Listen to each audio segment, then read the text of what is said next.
everyone. So my case law was on Goss versus Lopez, and I hope I'm pronouncing that right. Don't mind my little kitty cat magnets. It's the only thing I could find to hold it up.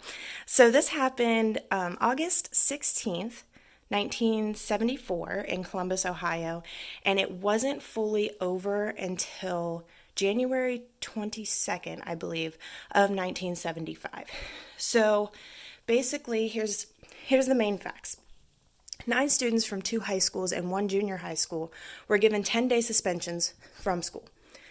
So the school principals did not hold hearings for affected students before giving suspensions because Ohio law did not require them to. So at this time, Ohio didn't have a law stating that, there has to be more than just the principal saying, yeah, you're suspended and I don't want to hear your side. There's my cat. And then, so the students were not given a written notification of their suspensions or given the chance to refute their misconduct.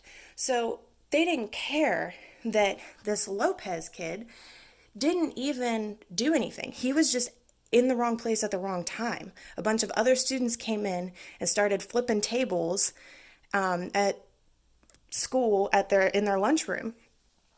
And because he was sitting there, he was automatically involved, and that wasn't the case at all. But the principal didn't want to hear his side of the story.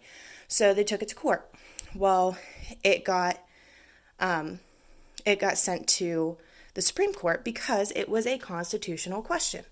So the question states, did the imposition of the suspensions without preliminary hearings violate the students' due process rights guaranteed by the 14th Amendment? Ruling. In a 5-4 vote, the court ruled yes, it is absolutely a violation of the students' rights. They have a right to a hearing. They at least need to tell their side of the story. It may be complete crap, but that's up to the amount of witnesses and the authorities if they're involved, and the principals and the other teachers. It's a big process. It shouldn't just be this quick, simple, hey, you need to leave school right now, unless, there isn't even an unless. There has to be some kind of hearing. So what the court came to, so their conclusion was that before a suspension of 19 days or less, oral or written notice of the charges presented. So they have to be notified of what they're being suspended for. And it's not even that, like the parents would have to be notified that their student could be suspended for this, and they need to talk.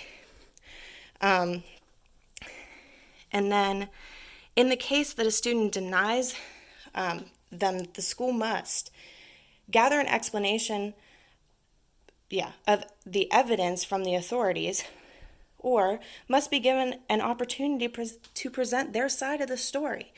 So regardless, you have to let your students' voices be heard. It's plain and simple. Even though you may know or think you know all of it, that's something that has to happen. And that's something that, these principals didn't do. They weren't listening to their kids or their students. And that is why it got taken to the Supreme Court. So thanks everybody for listening to me. I hope y'all have a great day.